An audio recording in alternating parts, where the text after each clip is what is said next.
दशा मुझ दीन की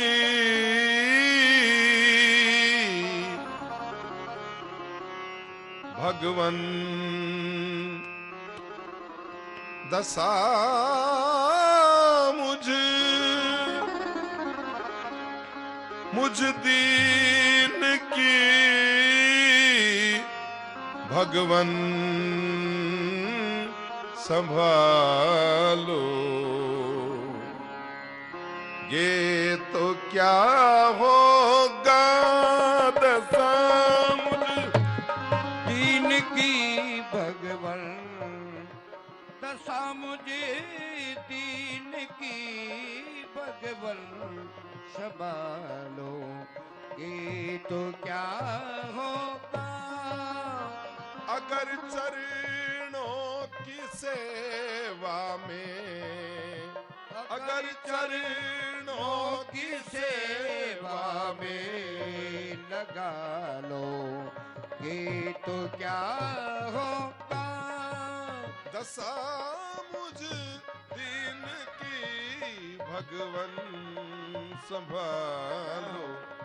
ये तो क्या होगा दशा मुझे दीन की भगवन संभालो।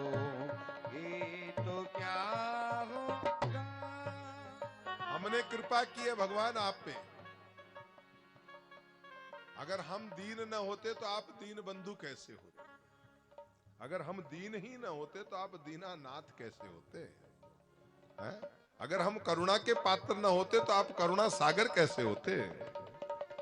जिन्होंने तुमको करुणा कर पतित पावन बनाया है। हम पतित न होते तो आप पतित पावन कैसे होते? हमने कोई पाप ही नहीं किए होते, आपका नाम पतित पावन कैसे होता? हमारी मेहरबानी तो देखिए, हमने पाप किया तब आप पतित पावन कहलाए। जिन्होंने करुणा कर तुमको पतित पावन बनाया है। उन्हीं पतितों को तुम पावन, उन्हीं पतितों को तुम्हें पावन बना दो। ये तो क्या होगा दशा मुझे दीन की भगवन संभालो। ये तो क्या होगा अगर चरणों की सेवा में लगा लो। ये तो क्या होगा।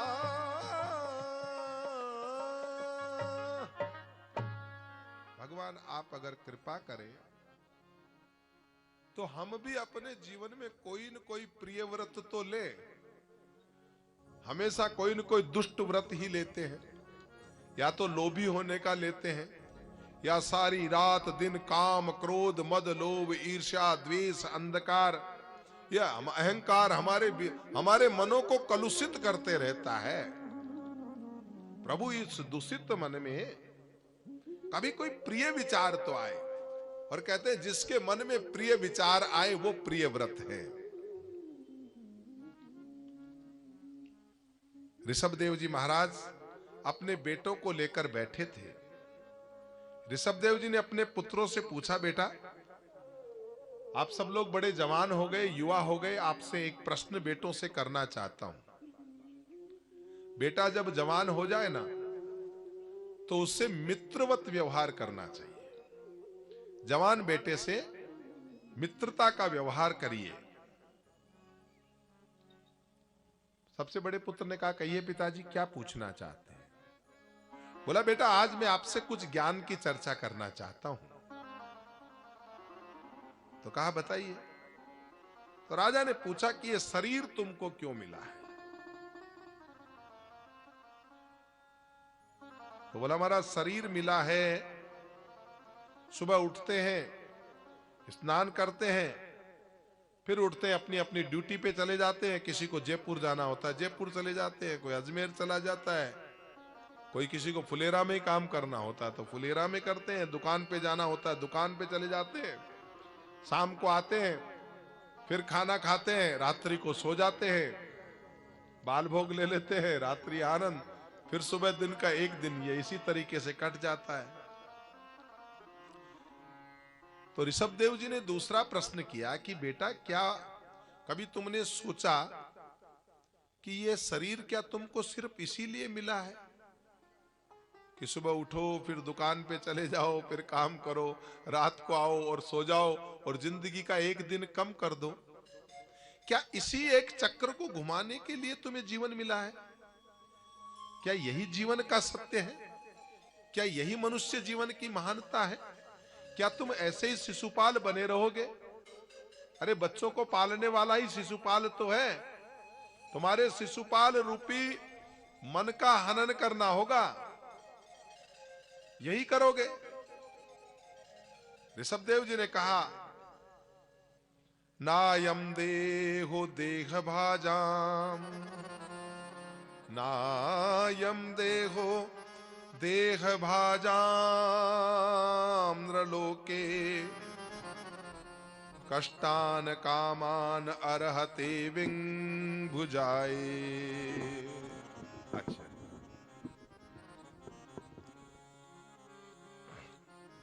तपो दिव्यम पुत्र कायेन सत्वम शुद्धे दस्माद ब्रह्म सौख्यत्वंतम।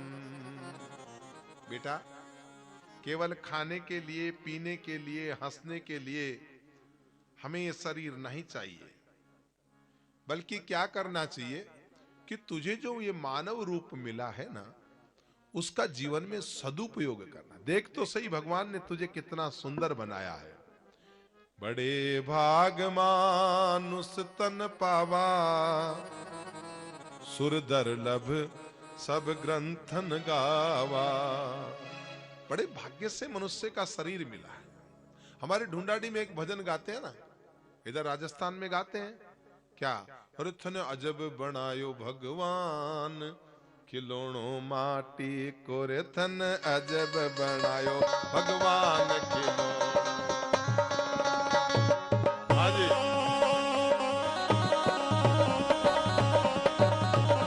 तन अजब बनायो भगवान, खिलौना माटी का। तन अजब बनायो भगवान, खिलौनो माटी को। माटी को रे बंदा, माटी को रे बंदा, माटी को। ओ माटी को रे बंदा, माटी को रे बंदा, माटी को रे। तन अजब, तन अजब बनायो भगवान, खिलौना माटी का।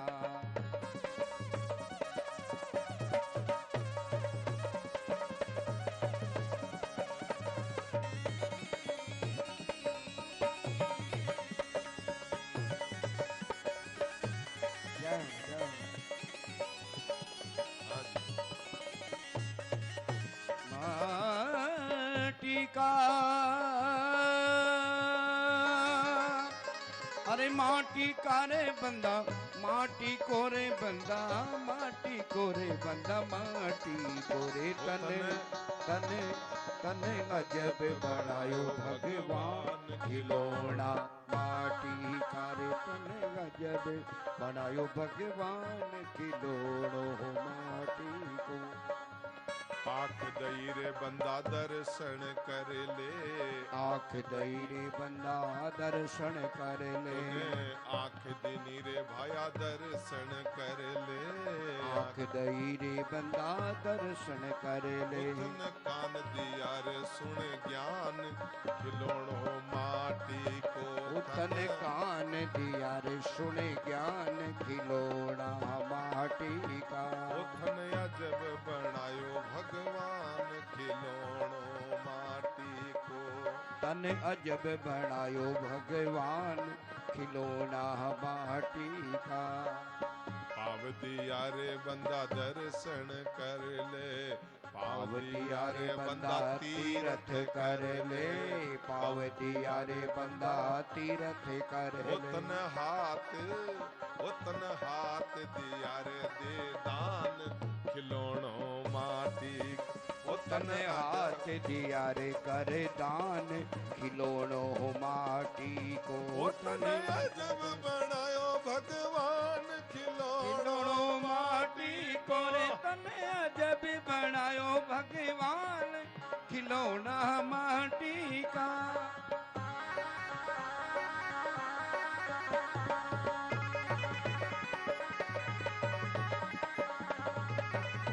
माटी को रे बंदा, माटी को रे बंदा, माटी को, माटी को रे बंदा, माटी को रे बंदा, माटी को रे तन अजब बनायो भगवान, खिलौना माटी को।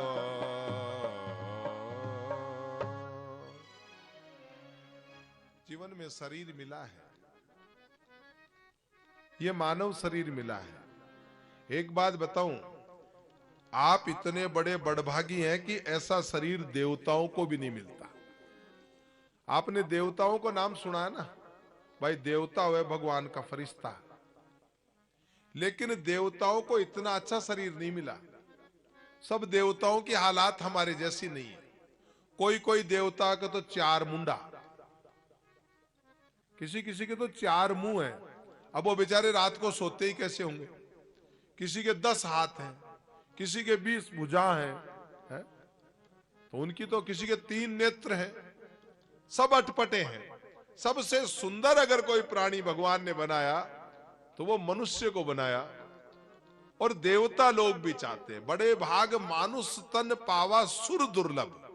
सुर नाम होता है देवताओं का। ऐसा सुंदर शरीर देवताओं को भी दुर्लभ है। वो शरीर आपको मिला है और उस शरीर से आप करते क्या हैं? बोला महाराज सुबह उठते हैं, दिन भर मजदूरी करते हैं, रात को खाते हैं, सो जाते हैं और सुबह फिर मजदूरी पे लग जाते हैं। तो क्या यही जीवन का ध्येय? जैसे तैसे दिन गिन करके अपने को शमशान तक थोड़ी पहुंचाना है। इससे पहले कि शरीर की मृत्यु हो, इस शरीर की मौत आए, उससे पहले मौत की मौत आ जानी चाहिए। जैसे भगवान कालिया नाग के ऊपर जो है, कालिया नाग का दहन करेंगे, उसी प्रकार से आप मौत को जीत लें। और वो संभव कैसे है? कि भगवान के सत्संग में आने से संभव है। बेटा सत्संग करो। हम घर बनवाते हैं ना, अच्छी बात है, घर बनवाने चाहिए, गृहस्थी को घर बनाना ही चाहिए। लेकिन एक बात का ध्यान जरूर रखें, घर के ईशान कोण में, जहां तक संभव हो घर का ईशान कोण हो। ईशान कोण में पहले से ही तय कर ले कि हमारे रहने के लिए अगर बड़ा कमरा चाहिए तो भगवान को बिल्कुल छोटी सी गली में नहीं।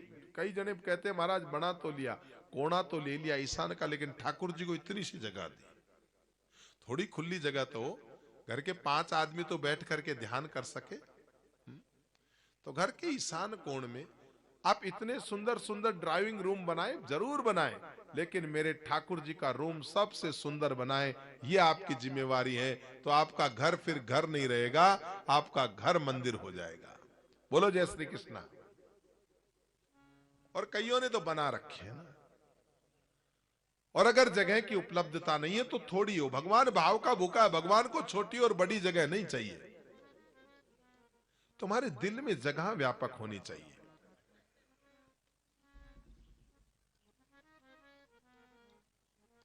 दूसरी बात है, भोजन लगाएं तो भगवान को पहले भोग लगा करके प्रसाद पाओ। और तीसरी बात है, एक बार जो चीज भगवान के चरणों में अर्पित हो गई, उस चीज को भूल करके भी पैर मत लगाना। अगर कोई चीज हमने भगवान को अर्पित कर दी तो उसको पैर न लगाए। ऋषभ देव जी महाराज अपने बेटों से कहते, बेटा ये जीवन के लक्षण है। मैं तुम्हें 2 रास्ते बताना चाहता हूं। महत सेवा महत सेवाम द्वार माहुर विमुक्ते स्तमोद्दारम योसिनाम संगी संगम महांतस्ते समचिता प्रशांता विमन्यव सुहृदे साधवो ये। महापुरुष अगर तुम्हारे घर पे कोई आया है, साधु कोई आया है, उसकी सेवा करे। हमारे में अभी कितना बढ़िया भाव है? आप देखो, हम जो यहाँ आए गांव में, तो हमने सोचा था किसी के यहाँ घर पे न जाके बाहरी व्यवस्था करेंगे, लेकिन प्रबल प्रेम है। वो भाई सुनील सोनी तो सुबह ही आके बैठ गए, बोला महाराज 7 दिन कहीं जाना ही नहीं है, 7 दिन तक हमारे यहीं रहना है। और आप दिल की व्यापकता देखो उस बंदे की। हम और हमारे पूरे चैनल वाले और सारे सब पूरा घर बार में, अभी तो हमने ही कब्जा कर रखा है वहां है? लेकिन भाव देखो पूरे परिवार का, ये संस्कार है। आप सास बहू की बात करते हैं ना, हम तो 3 दिन हो गए घर में रहते हैं, मालूम चल जाता है पहली बार में, माँ बेटी की तरह रहती है। तो भगवान की कृपा है। जिस घर में इस तरह का भाव होता हो, वहां ऐसा क्यों नहीं होना चाहिए? बड़े भाव के साथ में रहते हैं। साधु पुरुष अगर कोई मिल जाए, पहले तो औरतें मेहमान की तलाश करती थी। पनघट पे जब पानी भरने जाती और कोई अजनबी आदमी को आते हुए देखती, तो वो कहती शायद हमारे घर कोई मिजमान आविया, मेरे घर पे शायद कोई मिजमान आया है। आजकल तो आता भी है ना, तो सीधा कोई पति कहे कि मेरे कोई मित्र आने वाले हैं, तो बोला देखो मेरे यहाँ व्यवस्था नहीं है, बाहर होटल में ही कहीं करवा देना उनके रुकने की। क्या जमाना आ गया सर, अपने इतने बड़े बड़े महल बना लिए।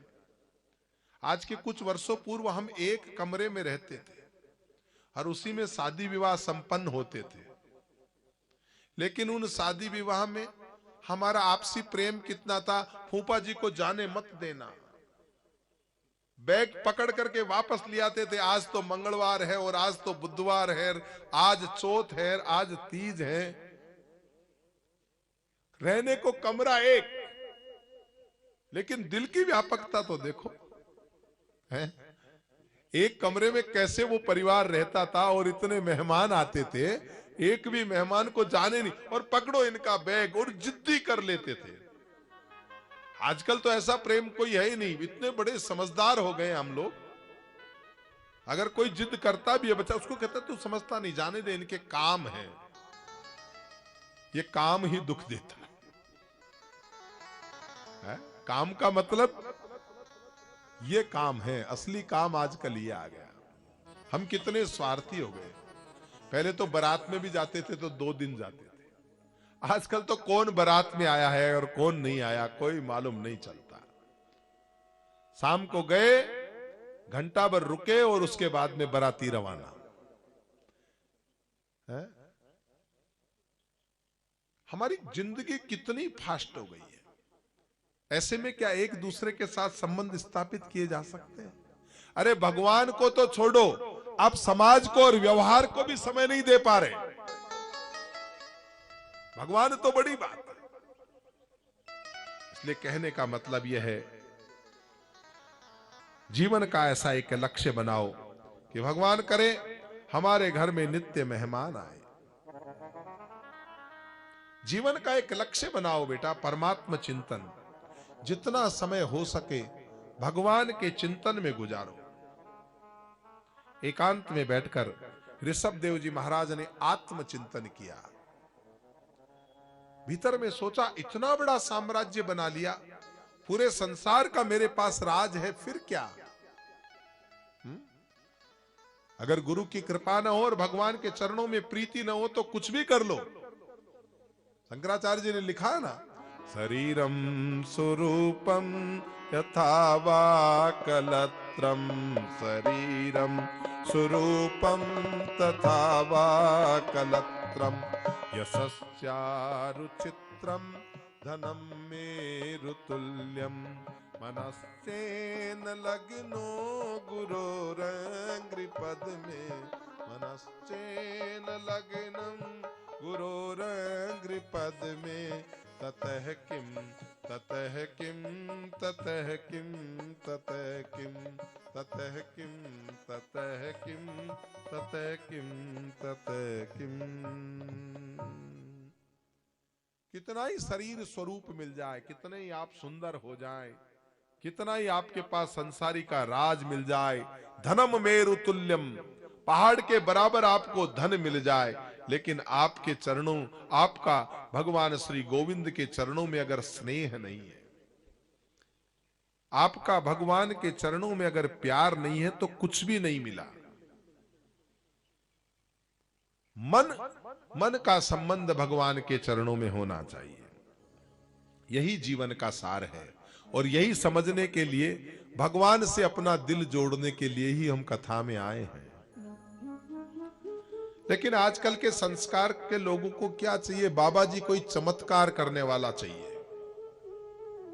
महाराज कोई चमत्कार करके दिखाओ तो माने। मैं बोला, मैं तो बाबा भगवान दास जी का शिष्य हो सकता हूं, चमत्कार अमत्कार नहीं आता, मेरे पर तो गुरु कृपा है। और चमत्कार दिखाना यह किसी साधु का काम भी नहीं। चमत्कार दिखाना तो किसी मदारी का काम है, बाजीगर का काम है। बाबा चमत्कार दिखा करके हम अपने को पुजाएं तो उससे तेरी दूरी बनाए। आप हमें मानने लग जाओ और परमात्मा से दूरी करो तो ये तो बहुत बड़ा अपराध हो जाएगा। वो चमत्कार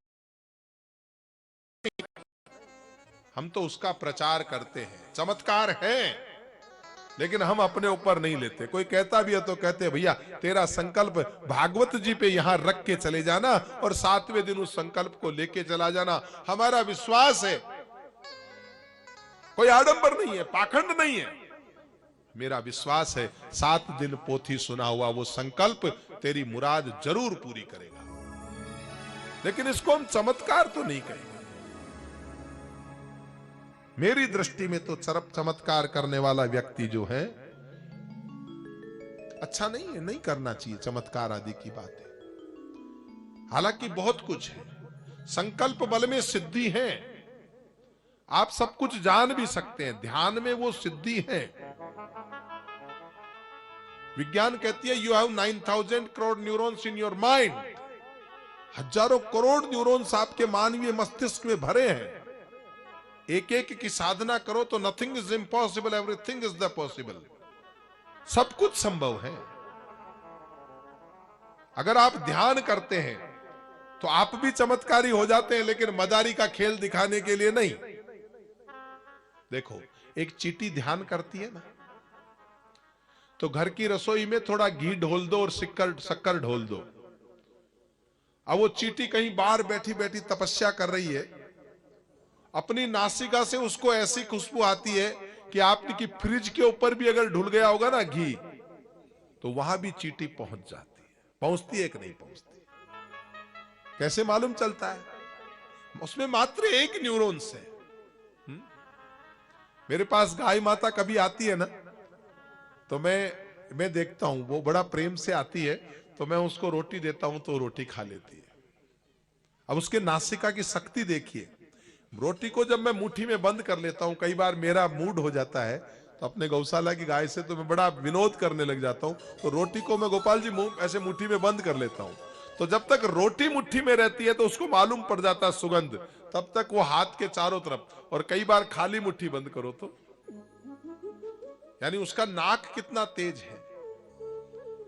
दूर देश में बैठी हुई चींटी को मालूम चल सकता है कि घी कहां ढुला है और कौन सी जगह मुझे ये घी मिलेगा, और उसकी तलाश में वो सही जगह पहुंच जाती है। तो एक योगी अगर बैठ करके ध्यान करे और किसी वस्तु के बारे में मालूम चल जाए तो कौन बड़ी बात है। ये मानवीय मस्तिष्क का, भगवान के दिए हुए न्यूरॉन्स का कमाल है। लेकिन इस चमत्कार के बहाने परमात्मा की सत्ता से लोगों को दूर नहीं करना चाहिए। ऋषभदेव जी ने, अब ऋषभदेव जी के पास भीड़ लगने लगी। बोला बाबा जी बहुत जानकार है, बार उन्होंने समझा, भाई मैंने एक दो बात बता क्या दी, किसी को कह दिया महाराज हमारे बेटों को नहीं, बोला जा हो जाएगा। अब हो जाता है तो वो वापस आता है, और वापस आते ही फिर हम अपनी दुकानदारी चालू करते हैं। बोला जी इनके माइक देना इनको। बोला हाँ मैं महाराज की कथा सुनने आया था, और महाराज के प्रताप से मुझे, अरे ठाकुर के प्रताप से, महाराज का प्रताप क्या करे, गुरु मार्ग है, तुम मार्गी हो, गुरु पथ प्रदर्शक है, गुरु रास्ता दिखाने वाला, बेटा देने वाला थोड़ी है। राहगीर को राह दिखाइए। लेकिन हमारी दुकानदारी, क्रेडिट हम लेने लग जाते हैं, महाराज की कृपा हुई, मुझे ऐसा मिला, महाराज की नहीं ठाकुर जी की कृपा हुई। आलोचना नहीं है लेकिन सत्य बात है। उससे दिल लगा दे, वो गुरु है। गुरु वो है जो आपको गोविंद से मिला दे। गुरु वो नहीं जो आपके और गोविंद के बीच में खुद गोविंद बन के बैठ जाए। गोविंद से प्रीत जोड़ने वाला गुरु है। ऋषभ देव जी ने देखा ये लोग मुझे भगवान समझने लग गए। सच्ची बात यह है, सच्चे गुरु में वचन की सिद्धि आई जाती है। भले वो आला बांधू बला बांधू कुछ न करे तो भी वचन की सिद्धि हो जाती है। और लोगों को और कोई मतलब नहीं, कथा सुनने तो आए कम और बाकी भीड़ लगाए ज्यादा। ऋषभ देव जी ने देखा भाई क्या करें, बड़ा समझाया, बोला यार ये तो बड़ी विपत्ति आ गई। तो ऋषभ देव जी महाराज ने क्या किया, दुनिया को चमत्कार चाहिए, दुनिया को संत नहीं चाहिए। और सच्ची बात यह है, चमत्कार दिखाने वाला संत नहीं हो सकता। संत की जीवन में सरलता होनी चाहिए। और ऋषभ देव जी महाराज का वचन पढ़ता था, कोई आता था किसी के सिर पे हाथ रख देते तो उसकी बीमारियां दूर हो जाती थी। कोई पूछता था कुछ बता देते थे तो सत्य हो जाता था। अब लोगों ने तो चमत्कारी बाबा मान लिया।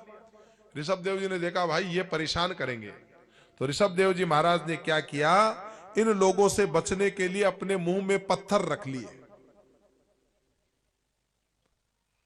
अब लोगों की भीड़ आती तो मुंह खोल के दिखा देते।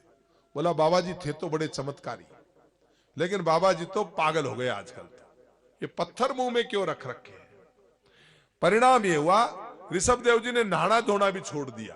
बोला भाई जब तक ये मेरे में चमत्कार देखेंगे ये भगवान से दूर हो जाएंगे और मुझे ही भगवान मान लेंगे। नहावे नहीं, धोवे नहीं। परिणाम ये हुआ दूसरे दिन से बाबा जी के पास एक भी व्यक्ति आना बंद हो गया। लोग तो क्या वो चमाचम की दुकान देख के आते हैं। और ये सीधी सी बात है, अगर अपन कहीं रास्ते में चल रहे हैं, रोड पे चल रहे हैं और मिठाई खाने की इच्छा है, वहां एक कोई शुद्ध ब्राह्मण देवता शुद्ध गाय के दूध से अगर पेड़े बनाते हैं और छोटी सी दुकान लेके बैठे तो वहां हम नहीं जाएंगे। लेकिन वहीं बढ़िया चमाचम काउंटर लगे हुए हैं, बड़ी शानदार लाइटिंग व्यवस्था है और काउंटर भी बड़े महंगे वाले लगे हुए हैं। अब चाहे उसमें दूध अगला 20 दिन पुराना ही उपयोग में लेता हो, हमारी गाड़ी कहां रुकेगी जाकर के, वो चमाचम वाले काउंटर पे जाकर के रुकेगी। अब किसी को बोध है और उन्हें मालूम है कि भैया इस काउंटर में कुछ नहीं रखा है, अगर की दुकान से वहां से लेके आ, वो थोड़े से बनाते हैं, 2 किलो ही बनाते हैं, लेकिन बड़ा शुद्ध बनाते हैं। तो ये सार तत्व तक तो कोई कोई बेचारा पहुंच पाता है, नहीं बाकी के लोग तो इस संसारी की चमाचम में ही फंस जाते हैं। जो ही चमाचम बंद हुई, अरे बोला नहीं नहीं आजकल तो ये बाबा पागल हो गया, ये नहाता नहीं धोता नहीं, पड़ा रहता है, बदबू आती है। ऋषभ देव जी ने देखा अच्छा हुआ, भला हुआ। मैंने कई साधुओं को देखा दिगंबर रहते हैं, कई साधुओं को यह भी देखा कि मुंह से गालियां देते हैं। मेरे समझ में नहीं आया, कितने विद्वान साधु थे। जब मधुकरी के लिए निकलते थे तो मैंने पूछा, एक दिन बाबा जी से पूछा, महाराज इतने ज्ञानी व्यक्ति हो और आप जब भी आते हैं तो इतनी भद्दी गालियां भी देते हो। अरे बोला मैं नहीं चाहता ये संसारी लोग मेरे पास आए, मेरे परमात्मा की राह में बाधक बन के आते हैं। जो भी आते हैं कटोरा लेकर के आते हैं, मुझे नहीं करना ना, मुझे तो अपने ठाकुर में ध्यान लगाना है। तो इनसे पिंड छुड़ाने के लिए भी मैं ऐसा व्यवहार करता हूं भाई इनसे मेरा पिंड छूट जाए। इसलिए फिर बोले बाबा जी गणपत जा, बाबा जी तो ऐसे ही। अब मेरे को दुकानदारी तो चलानी है नहीं। जिसको दुकानदारी चलानी हो ना, वो बड़ा आर्टिफिशियल व्यवहार करता है। वास्तव में जितना मधुर होता नहीं, उससे ज्यादा अपने आप को मधुर प्रदर्शित करने की कोशिश करता है। ऋषभ देव जी महाराज ने कहा, बेटा यहां दुनिया के लोग मानेंगे नहीं, मेरा चमत्कार ढूंढते हैं। बड़े बेटे भरत को बुलाया और भरत को राजगद्दी देकर के ऋषभ देव जी महाराज भगवान का ध्यान करने चले गए। भरत जी ने भी अपने पिता की तरह से सोचा, भैया रहना नहीं देश वीराना है। भरत जी ने अपने बेटे सुमति को राजगद्दी दे दी और राजगद्दी पे अभिषिक्त करके भरत जी महाराज भी संन्यास लेकर के चल दिए। कहते हैं कि एक दामोदर कुंड है, नेपाल में है आजकल दामोदर कुंड। दामोदर कुंड की बड़ी महिमा है। उस दामोदर कुंड में गले तक पानी में जाकर के और भरत जी महाराज ने 12 अक्षरीय भगवान के मंत्र का जाप, ओम नमो भगवते वासुदेवाय, इसका जाप प्रारंभ कर दिया। दामोदर कुंड नेपाल में गंडकी नदी है, उस गंडकी नदी के वहां पे दामोदर कुंड है। वहां की एक खासियत है। हमारे घर में जो भगवान है ना, शालिग्राम जी, मंदिर में जो शालिग्राम जी भगवान है, वो शालिग्राम भगवान कहां से आते हैं? दामोदर कुंड से। और असली शालिग्राम की पहचान क्या? असली शालिग्राम जी की पहचान क्या होती है कि 15-20 फुट नीचे भी शालिग्राम जी पड़े रहते हैं, ऊपर तुलसी का बिरवा डाल दो, ऊपर तुलसी का बिरवा ऊपर डाल दो, तो शालिग्राम जी नीचे से उठेंगे उस पानी में से और तुरंत आकर तुलसी के बिरवे के चिपक जाएंगे। बोलो शालिग्राम भगवान की जय हो। सच्चे शालिग्राम जी की ये पहचान है कि गंडकी नदी में जो तुलसी का पौधा हम डालें तो नीचे से 20-25 फुट नीचे से वो शालिग्राम उठते हैं और वो जाकर के, और जिसके घर में राम नाम रटा जाता हो, तुलसी का ये बिरवा जिसके घर हो, हाँ कमी क्या है? मारो मन राम ही राम रटे, मारे आंगन तुलसी रो आंगन, बिरलो सींचत को नटे। हाँ जी, हरो मन राम ही राम रटे, हरो मन राम ही राम रटे। ओ मारो मन राम ही राम रटे, ओ मारो मन राम ही राम रटे। भारे आंगन माही तुलसारो बिड़लो, भारे आंगन माही तुलसारो बिड़लो, सींचत कौन नटे, ओ सींचत कौन नटे। मारो मन राम ही राम रटे, मारो मन राम ही राम रटे, हरो मन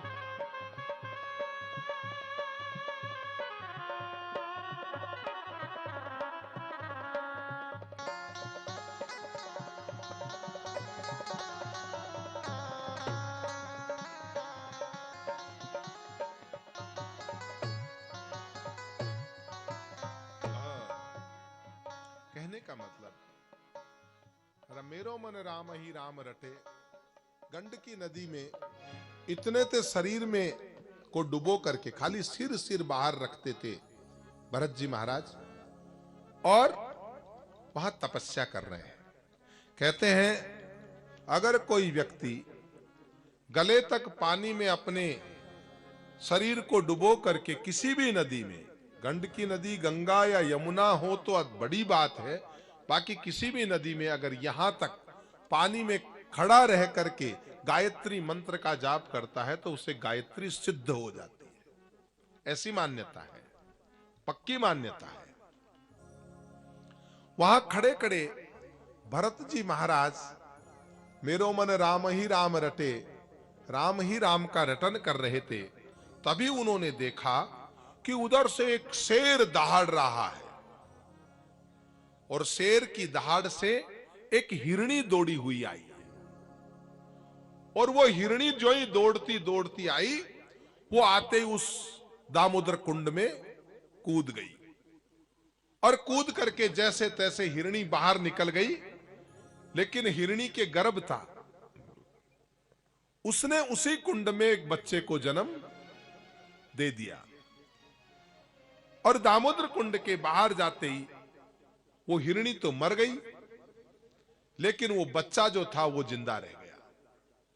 अब बाबा जी ने भगवान की साधना तो छोड़ दी और आकर के उस हिरण के बच्चे को ले गए और कहा, हे भगवान देखो इसमें कैसा हुआ, बेचारी की जन्मते ही मां मर गई, इसकी तो जन्मते ही मां मर गई। अपनी कुटिया में लेकर के आए और कुटिया में ला करके, सर्दी का समय था, थोड़ी आग वाग लगाई और आग लगा करके उस बच्चे को, ये मानवीय संवेदना होनी चाहिए और साधु में तो होनी ही चाहिए। लेकिन अब क्या, बाबा जी वो गायत्री सिद्ध करना तो भूल गए, भगवान प्राप्ति करना तो भूल गए। अब राजपाट सब छोड़ के आए थे, सब जगह से मन निकाल लिया, लेकिन मन लग गया हिरण के बच्चे में। अब तो उसको नहलाए धुलाए, एक मिनट भी अपनी आंखों से उस हिरण के बच्चे को ओझल नहीं होने दे। महाराज प्रेम अच्छा है लेकिन ममता बुरी है। प्रेम तो करना चाहिए, प्रेम तो दया से पैदा होता है, लेकिन अगर ममता की तो दुख पाना ही पड़ता है। जब उस बच्चे को लेके आए तो प्रेम था, होना ही चाहिए, लेकिन अब तो बस उसी के आगे एक मिनट भी अगर आंखों से ओझल हो जाए तो महाराज बेचैन हो जाए। ऐसी हालत हो गई भरत जी महाराज की। कहते हैं उसका विचार करते करते जब अंत समय मृत्यु आई तो भरत जी महाराज के दिल में यही रहा कि मैं तो मर जाऊंगा, शरीर तो छूट जाएगा, लेकिन इस हिरण के बच्चे का क्या होगा, इस हिरण के बच्चे का क्या होगा। इतने में विचार आया कि हे भगवान मेरा बच्चा क्या करेगा। वो हिरण ही हिरण का ध्यान करते करते भरत जी महाराज ने अपने प्राण छोड़ दिए। और कहते हैं ना, जिसने सत्संग नहीं किया तो अंत समय में अगर दुष्ट चिंतन करेगा तो वैसा ही जन्म दोबारा लेना पड़ेगा। अंत समय में जो चिंतन होता है वही जन्म लेकर के आदमी को वापस आना पड़ता है। तो भरत जी महाराज का अंत समय चिंतन क्या था, वो हिरण का बच्चा। अब की बार दूसरा जो जन्म मिला तो वो हिरण के बच्चे के रूप में ही जन्म मिला। अब हिरण के बच्चे, अब जब हिरण बनकर के आए, हिरण तो बनकर के आए लेकिन समझ पूर्व जन्म की पूरी थी। भरत जी महाराज समझ गए थे कि मेरी वासना के कारण, मेरी ममता के कारण मुझे मुक्ति नहीं मिली, अब मैं दोबारा किसी में दिल नहीं लगाऊंगा। कहते हैं वो हिरणों के झुंड से अलग ही रहते थे। हिरण हरी हरी घास खाते थे, लेकिन वो केवल सूखे पत्ते ही खाते थे। कुछ ही समय में शरीर दुर्बल हुआ, प्रायश्चित हुआ, और कहते हैं कि उन्होंने अपना शरीर त्याग दिया। हे भगवान तेरी भक्ति करनी थी और कहां हिरण बन गया। हम भी ये कहते हैं भगवान कहीं मरते समय कोई लोभ लालच ऐसा नहीं हो जाए, नहीं तो कहीं सांप बन के घर में नहीं आ जाए। ज्यादा कोई दीवार विवार में धन मत गाड़ के जाना, नहीं तो सर्प की योनि में जन्म लेना पड़ेगा। आपने बुआ जी गाड़ रखा है क्या? गाड़ रखा है, दे जाना अपने निकाल के। हैं? गाड़ा हुआ तो नहीं है? पहले वाले तो गाड़ देते थे, क्या करें क्या धन का। आज वाले तो वैसे ही छोड़ते नहीं, बच्चे होशियार हो गए पूरे। पहले वाली माइया जो थी, और वो कईयों के दूसरों के काम आता था कई बार।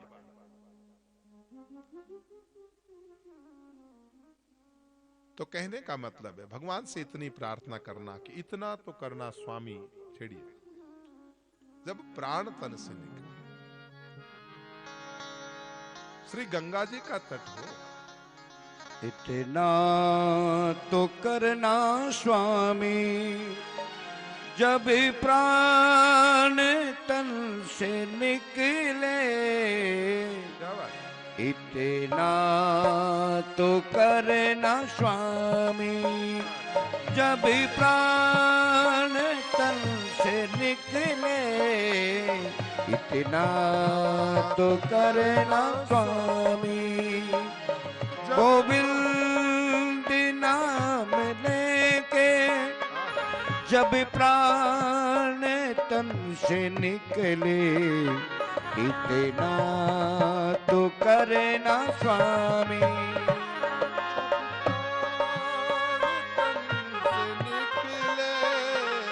इतना तो करना स्वामी।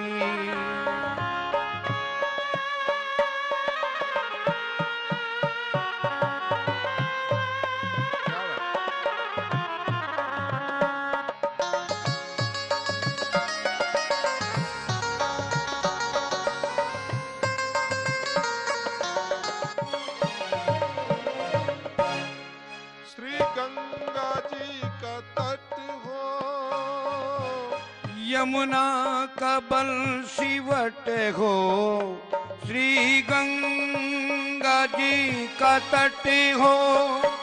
यमुना का बंसीवट हो, मेरा सावरा निकट हो। मेरा सावरा निकट हो, जब भी प्राण तन से निकले। इतना तो करना स्वामी जब प्राण तन से निकले। इतना तो करना स्वामी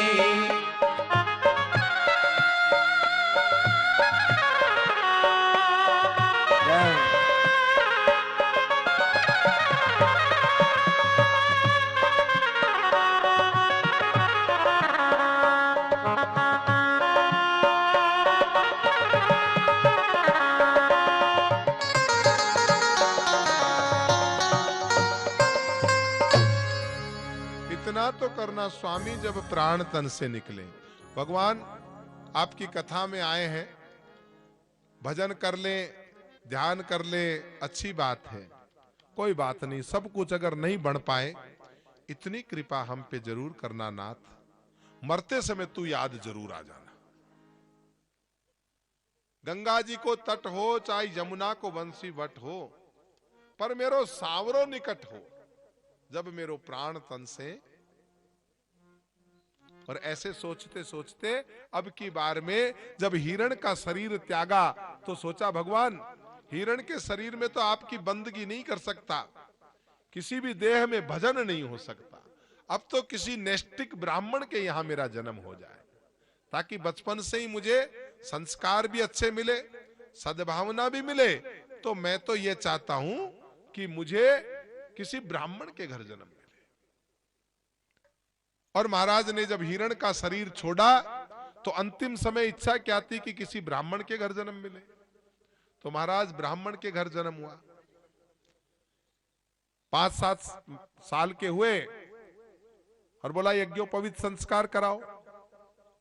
और यज्ञोपवीत संस्कार कराने के बाद बोला, बेटा बोलो ओम भूर्भुवः स्वः तत्सवितुर्वरेण्यं भर्गो देवस्य धीमहि धियो यो न प्रचोदयात्। बेटा याद करके बताओ। भरत जी महाराज को पूरा याद था, लेकिन उन्होंने याद करके सुनाया नहीं। बोला भाई बेटा लगता तो बड़ा विद्वान है, लेकिन ये सुनाता कुछ भी नहीं है, इसको याद ही नहीं होता। और भरत जी महाराज ने सोचा, अगर पिताजी को मैंने गायत्री सुना दी तो पिताजी कहेंगे बेटा अब गायत्री तो सुन ली, अब तू एक काम कर, कर्मकांड भी सीख जा। और कर्मकांड सीखने के बाद फिर कहेंगे फलाने के नावण करवाया और फलाने की जलवा करवा दे, वहां जाके किसी के फेरे करवा दे। इससे बढ़िया है अपने ज्ञानी बनने के बजाय मूर्ख ही बन जाए।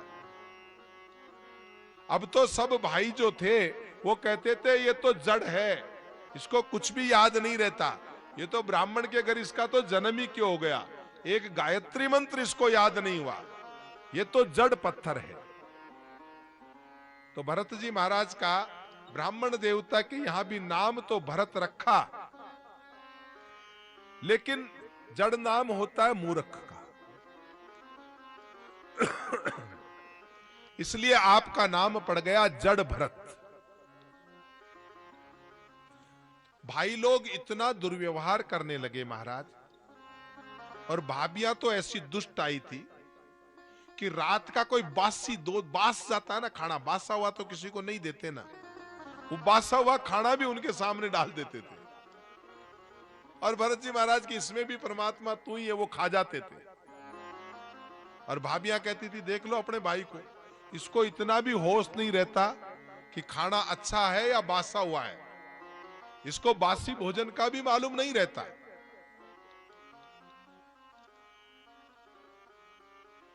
महाराज अब तो उनकी कौन केयर करे, संसार में सब मतलब की यारी है। सब लोगों को स्वार्थ सिद्ध होता हो तो बाप बेटे का और बेटा बाप का होता है। अब बेचारा जड़ भरत को भाई लोग कौन प्यार करे, छोड़ दिया गांव में आवारा, कहीं जाओ कहीं आओ, जंगल में रहने लग गए। जरूरत हुई तो कुछ खा लेते थे, नहीं तो कोई बात नहीं। सारे भाई कहने लगे देखो तो सही, हम इतना बढ़िया घी खाते हैं, मेवा खाते हैं, मिष्टान खाते हैं, काजू कतलियां खाते हैं, फिर भी ऐसे बने हुए हैं, और इसको बासा हुआ खाना देते हैं। जड़ भरत जी महाराज को ऐसा शरीर हो गया, इतने मस्टंड हो गए, क्योंकि जो मस्त रहता है वो मस्टंड होता है। जड़ भरत जी महाराज को चिंता नहीं, आनंद से भोजन जो मिला रूखा सूखा पानी पी के खा लेते थे, तो ऐसा शरीर बन गया। और वो ज्यादा काजू बादाम पिस्ते खाने वाले, उनका कोई शरीर बना।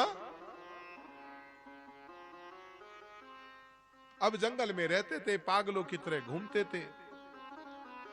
एक दिन की घटना है, वहां का राजा था राजा रहुगण।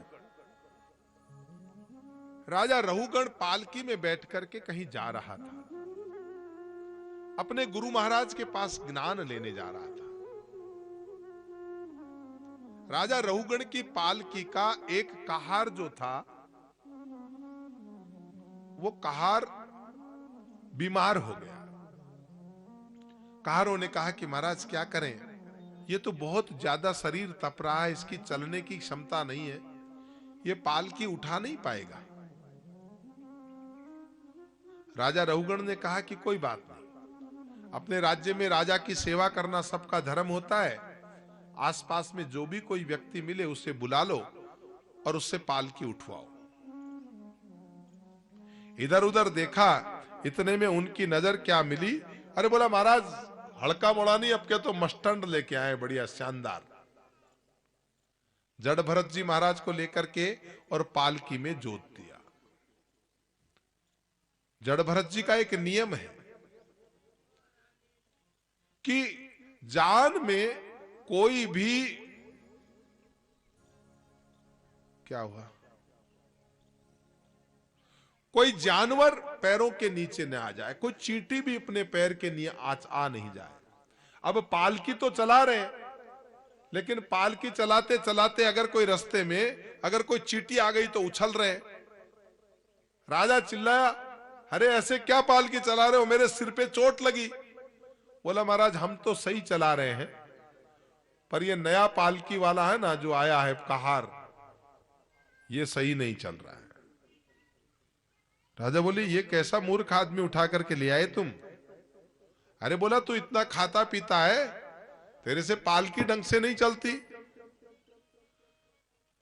राजा की बात सुन के जड़ भरत जी महाराज की आंखों में आंसू आने लगे।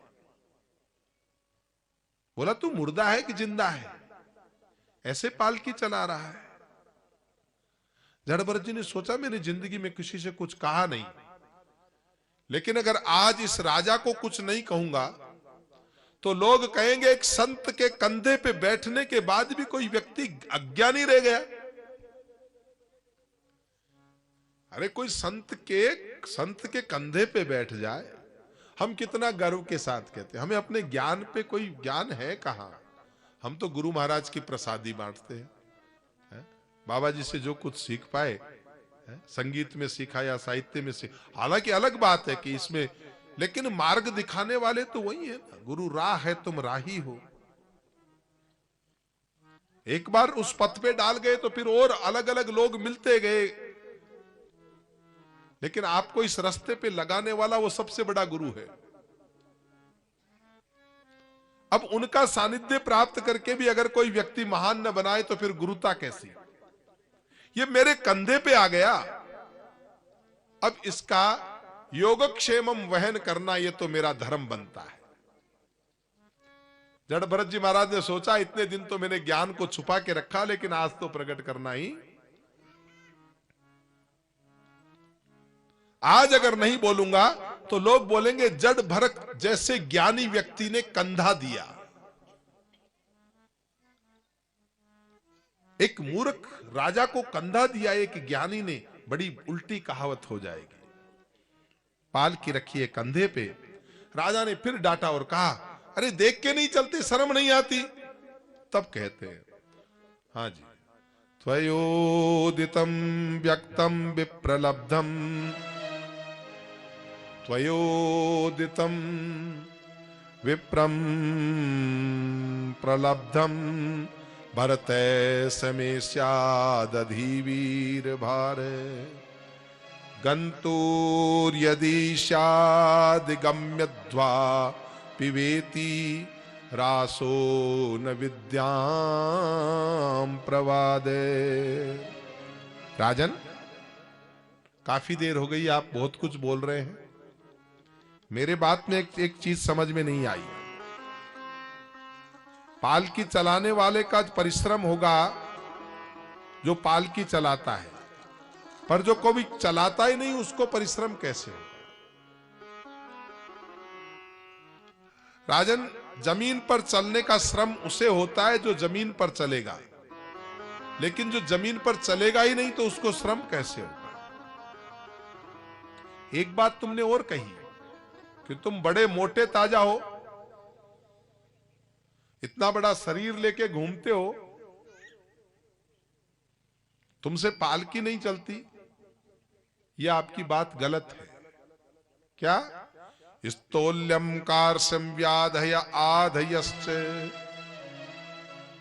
स्तोल्यम कार्श्यम व्याधय आधयश्च, श्रुतुभंग कलिरिच्छा जराच, निद्रारतिरमन्योर हमंद सुचो देहेन जाते सिही में न संति। ये क्या मोटा और क्या पतला लगा रखा है? मोटा होना, पतला होना, लंबा होना, ये शरीर के धर्म है। हमारे 5 शरीर है, 5 कोष है, एक खाली शरीर नहीं है। पहला जो दिख रहा है वो हमारा शरीर है। इस शरीर का धर्म क्या है? मरना और जीना। ये शरीर जन्मता है और मरता है। दूसरा है मनोमय कोष, मन भी हमारा शरीर है। उसका धर्म क्या है? इच्छा, अनिच्छा, चाह, ये सब उसमें होती है। तीसरा होता है प्राणमय। प्राणमय में होता है भूख और प्यास। भूख और प्यास प्राणों को लगती है। विज्ञान में है, ज्ञान में है, पंचकोशीय शरीर है राजन। मैं तो इतना ही कहूंगा कि तुम तो जिंदे ही मुर्दे के समान हो। वैसे तो आदमी मरता है ना, तब चार कहार मिलकर के पालकी उठाते हैं, पर तू तो जिंदा ही बैंकुंठी निकलवाता है। शर्म नहीं आती तुझे? अगर कहार बीमार हो गया था तो तू पैदल नहीं चल सकता था? कहीं से कहार ढूंढ करके लाओ तो तू क्या लाश है जो तेरे को ढोया जाए? क्या भगवान ने तुझे दो पैर नहीं दिए? झटका लगा। मैं प्राण नहीं हूं, मैं शरीर नहीं हूं। और अब बताओ तुम मुझे दंड क्या दोगे? तुम्हारा दंड भोगने के लिए मैं तैयार हूं। पर एक बात ध्यान रखना राजन, गेहूं को पीसते पीसते मैदा बना दोगे, लेकिन मैदा को क्या बनाओगे? अरे फूलों को पीसते पीसते उसका अर्क बना दोगे, इत्र बना दोगे, लेकिन इत्र का क्या बनाओगे? राजन मैं इतना कहूंगा, पृथ्वी का एक टुकड़ा तुम हो जो मेरे ऊपर बैठे हो, और पृथ्वी का दूसरा टुकड़ा ये पालकी है जो मेरे कंधे पे है, और पृथ्वी का टुकड़ा तीसरा मैं हूं जो इस पालकी को ढो रहा हूं।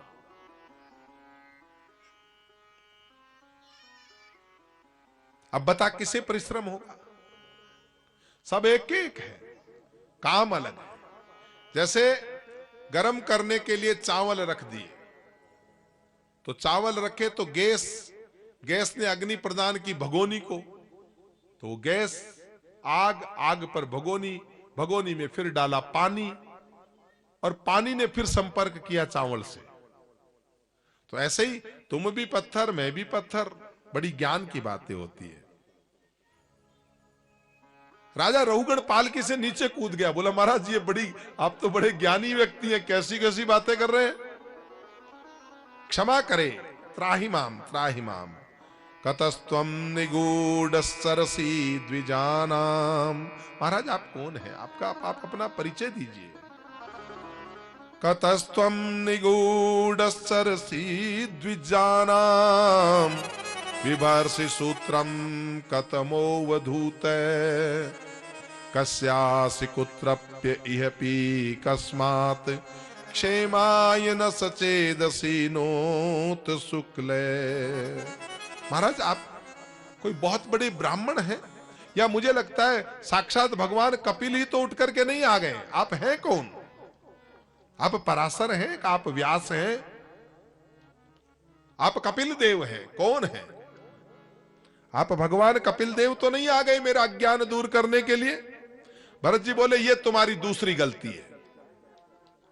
अभी तक तो एक गलती की थी, ये तुम्हारी दूसरी गलती है राजन। जो तुम हो वो मैं हूं। ये बड़ा वेदांती उपदेश है। भगवान क्या है? तुम हो वो ही मैं हूं ना।